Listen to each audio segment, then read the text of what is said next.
Papa Francisco, no ano de 2015, escreveu a sua famosa encíclica Laudato Si. E nesse livro, jaz o verdadeiro plano. Nas primeiras páginas da encíclica, o Papa Francisco declara que o clima pertence a todos, é para todos, porque é um bem comum.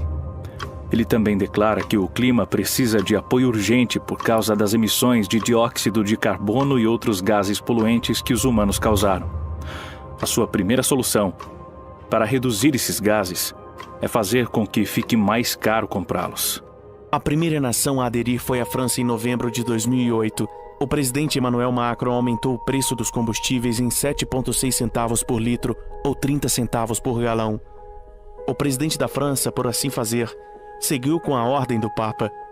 Agora não deveria ser uma surpresa, porque o presidente Macron é o ex-banqueiro Rothschild, que foi educado sob os jesuítas. No ano de 2008, Macron foi contratado sobre os Rothschilds e rapidamente cresceu de um analista para sócio 2 anos depois. Macron começou sua campanha para presidente e subsequentemente ganhou o apelido de candidato dos Rothschild. Macron foi apoiado pelo banco e ganhou a eleição. O Papa Francisco congratulou seu novo jogador. O Papa e o presidente se encontraram em particular por quase 1 hora. Os 57 minutos que Macron passou com o Papa Francisco se tornaram o tempo mais longo que o Santo Padre gastou com o líder de uma nação. Eu gostaria de deixar uma passagem para os irmãos. Lá em Apocalipse, capítulo de número 6, verso 1 e verso 2. Vi quando o Cordeiro rompeu um dos 7 selos, e ouvi um dos 4 seres viventes dizer, com voz como de trovão, vem. E vi, e eis um cavalo branco. Seu cavaleiro tinha um arco. Que arco sem flechas é este? Um arco que não acerta o alvo. Um arco errante. Um arco enganoso. Tem como provar, irmão Igor, que é um arco enganoso? Tem, meus irmãos. Procure entender Salmo 78, verso 57. E com mais clareza, Oséias, capítulo 7, verso 16. Vou estar lendo para os irmãos Oséias. Eles voltam, mas não para o Altíssimo. Fizeram-se como um arco enganador. Um arco enganador. Um acordo enganador. Que arco enganador é esse que está na mão do Cavaleiro Branco? Quando estava na universidade, no campus que eu estudava, havia um professor. Ele era chamado de Doutor Parente. Doutor Parente trabalhou no desenvolvimento do motor a álcool, tão usado nos dias de hoje. Doutor Parente, ele dava palestras. E uma de suas palestras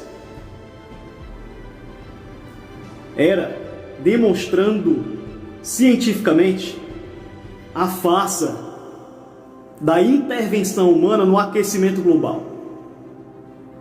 Deste engodo, deste engano que percorria a humanidade sob as asas do benefício climático. Então eu pergunto para vocês, que arco é esse que tinha na mão de Emmanuel? Preste bem atenção, lá em Daniel 9:27 vai dizer, e ele confirmará um acordo, ele confirmará uma aliança com muitos. Ele já tinha feito esta aliança. Que aliança mentirosa, enganosa essa que já estava na mão de Emmanuel? Trata-se do Acordo de Paris, meus irmãos. Os acordos climáticos, o acordo principal climático. O acordo do pequeno chifre da torre. O Acordo de Paris.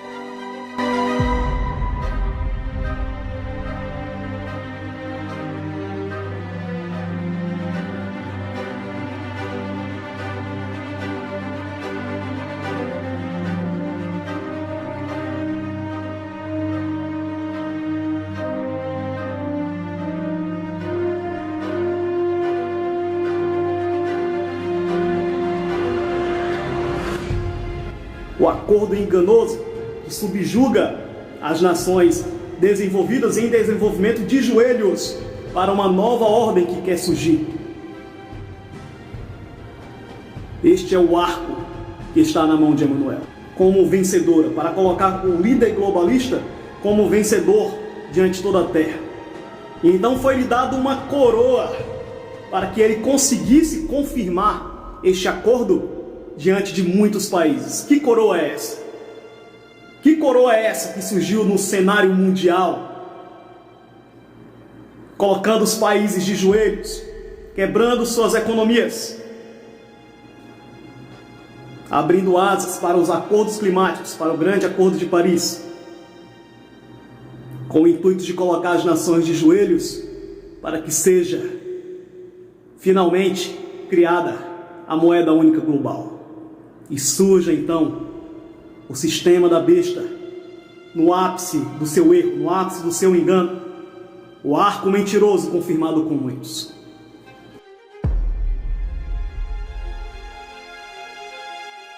O presidente da França, Emmanuel Macron, pediu nesta quinta-feira ações concretas para um pacto mundial pelo clima. Durante a 4ª Assembleia de Meio Ambiente da ONU, em um discurso diante do plenário, Macron pediu a todos os líderes do mundo uma ação na qual devam estar envolvidos todos os governantes, sociedade civil, empresários e ONGs, e afirmou que não se deve baixar a guarda na redução de emissões e que é necessária uma mobilização geral de todos os setores para atingir os objetivos, com ações concretas e eficazes, de acordo com o presidente francês.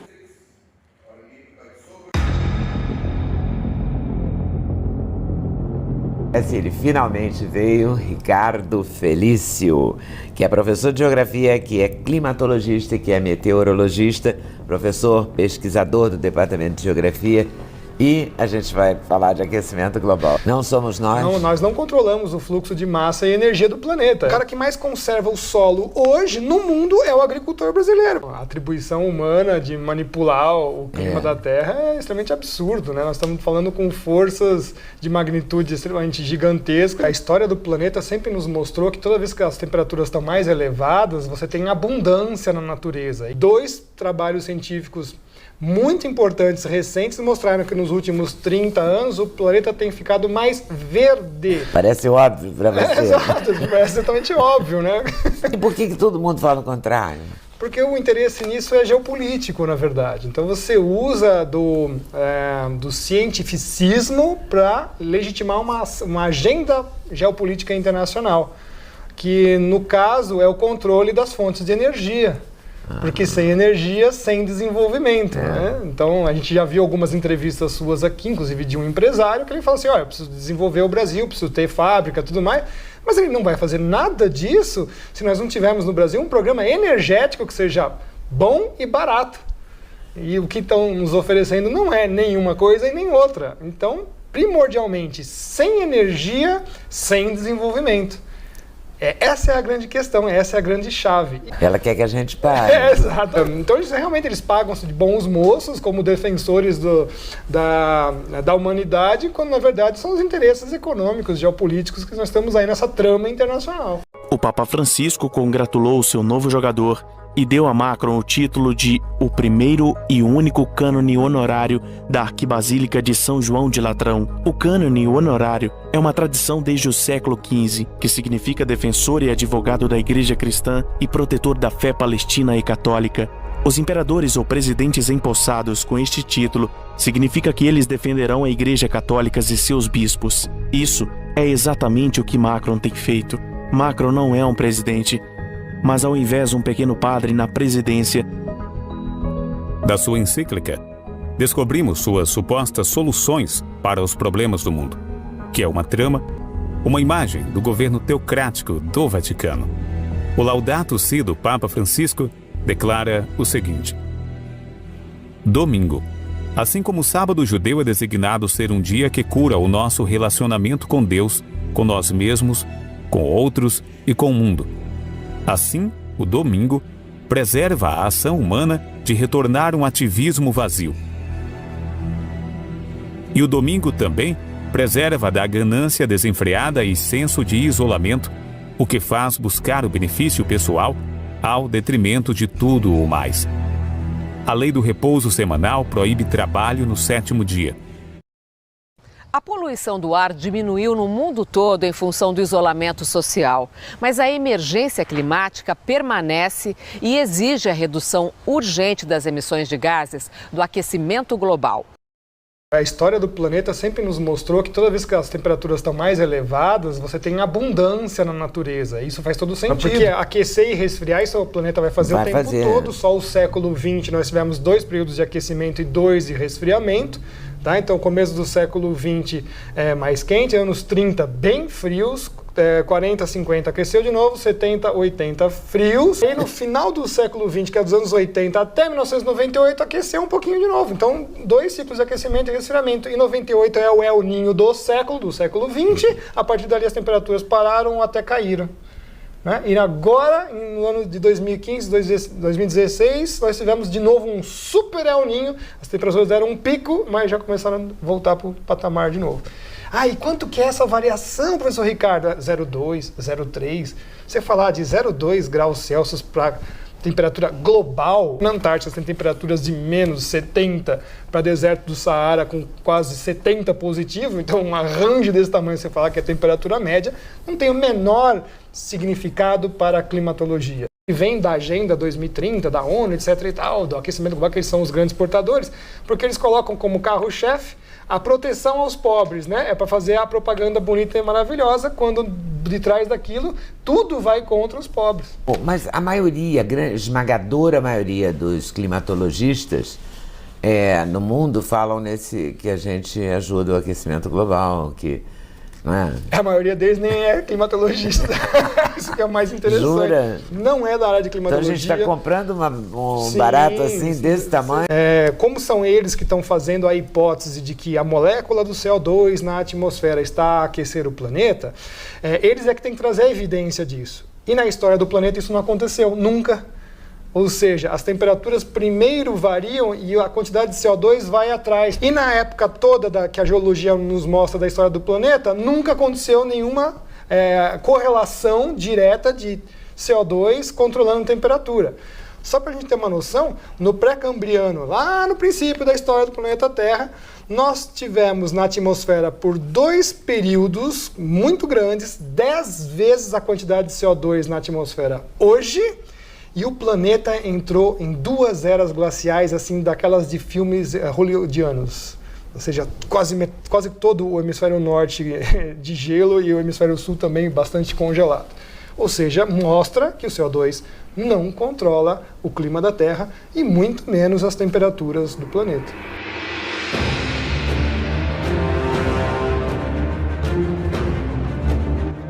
Mas vamos falar agora sobre a onda de frio que atinge várias partes do mundo.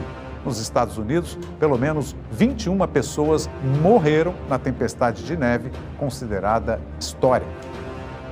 As mortes foram nos estados de Louisiana, Kentucky, Missouri e Texas. Já o estado de Nebraska registrou 35 graus negativos e quebrou um recorde estabelecido há mais de 40 anos. Em Chicago, as fortes tempestades de neve deixaram carros presos em estradas congestionadas. O frio ultrapassou as fronteiras dos Estados Unidos.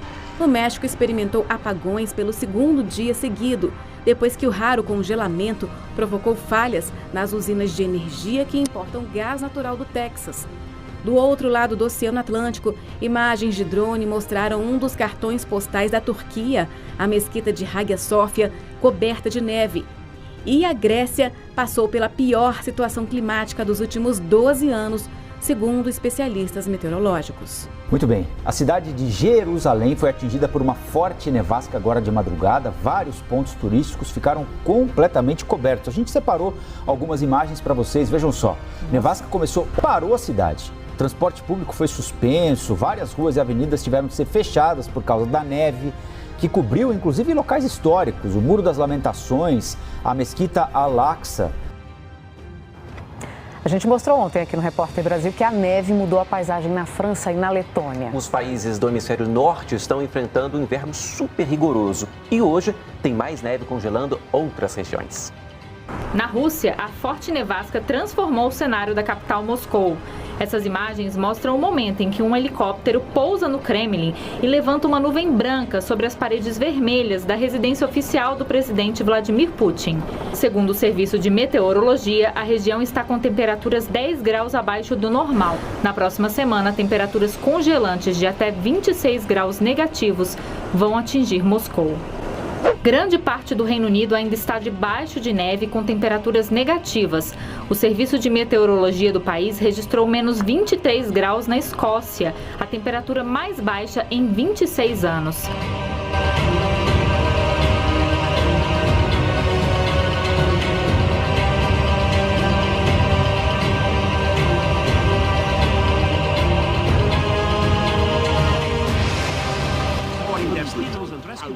Declarar o estado de emergência para atingir a neutralidade carbónica.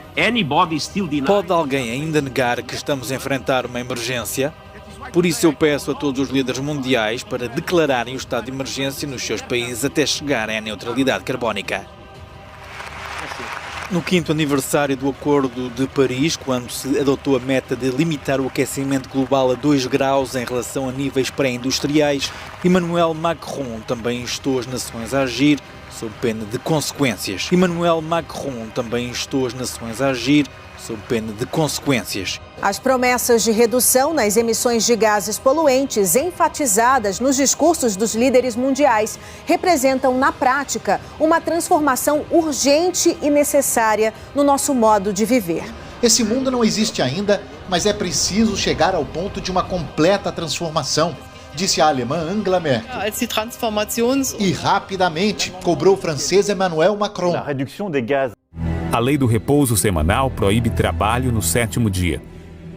O descanso abre os nossos olhos para um quadro maior e nos dá uma sensibilidade renovada aos direitos dos outros.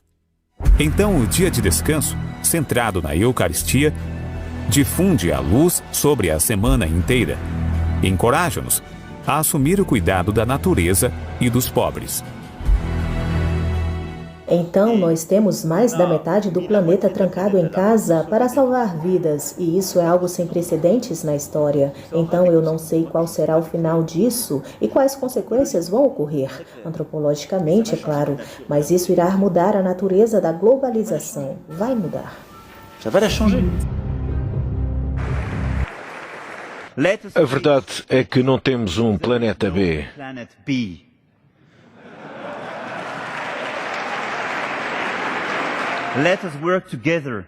Trabalhemos em conjunto para tornar o nosso planeta grande outra vez.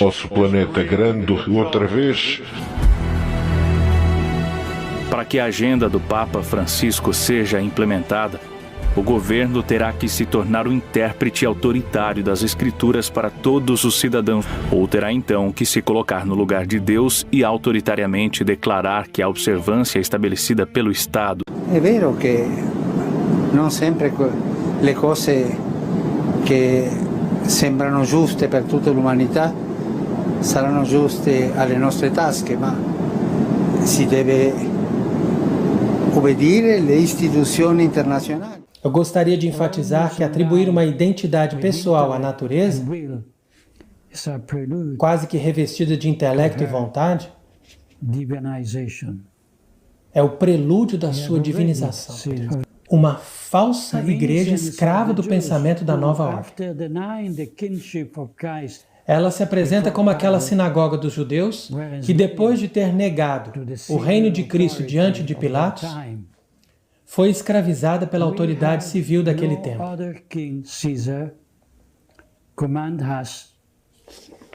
Hoje é César que nos comanda. Ele é o mesmo que nos manda fechar as igrejas, usar máscara e suspender celebrações sob o pretexto de uma falsa pandemia. Não estamos ainda no eclipse total, que vai acontecer no final desse processo, sob o reinado do Anticristo. A lei do repouso semanal proíbe trabalho no 7º dia. Si deve obbedire alle istituzioni internazionali, le Nazioni Unite che riprenda quello, no? L'Unione Europea che sia più forte.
Yesterday, I spoke to President Emmanuel Macron of France, Bill Gates, and other partners to discuss how to prevent another pandemic by getting vaccines from labs to people as fast as possible and as equitably as possible.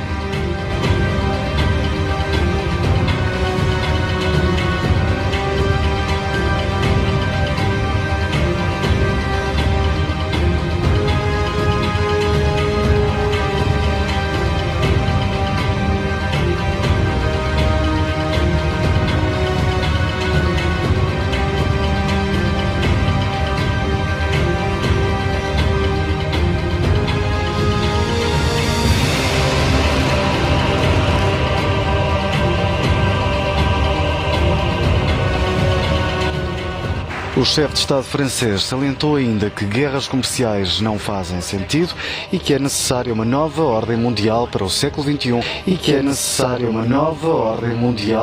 e disse que havia uma necessidade urgente de uma nova ordem mundial.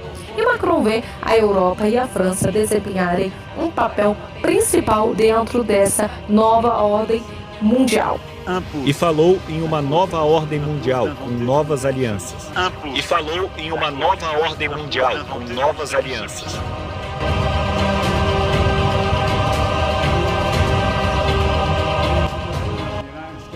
Um Dia Mundial da Terra com impacto positivo global no futuro do planeta. Joe Biden recolocou os norte-americanos no Acordo de Paris logo no primeiro dia de trabalho enquanto presidente.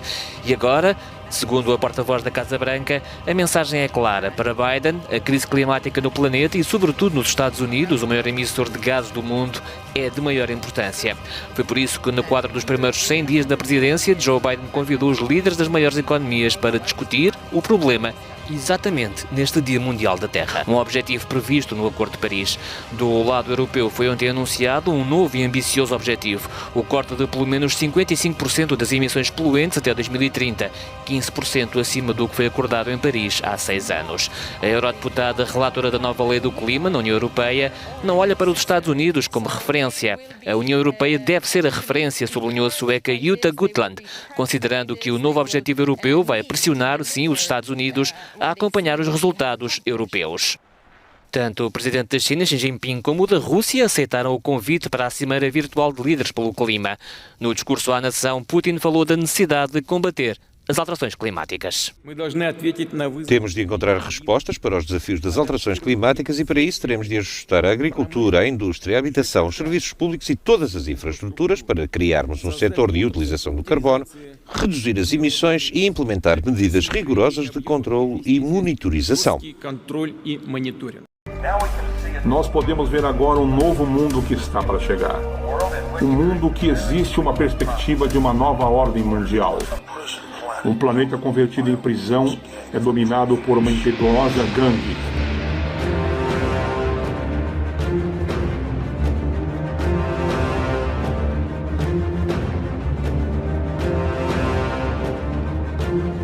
Afirmamos a ser Francisco, mais do que um antipapa qualquer, aquele que reveste a forma do falso profeta de Apocalipse 13, 11, seguinte.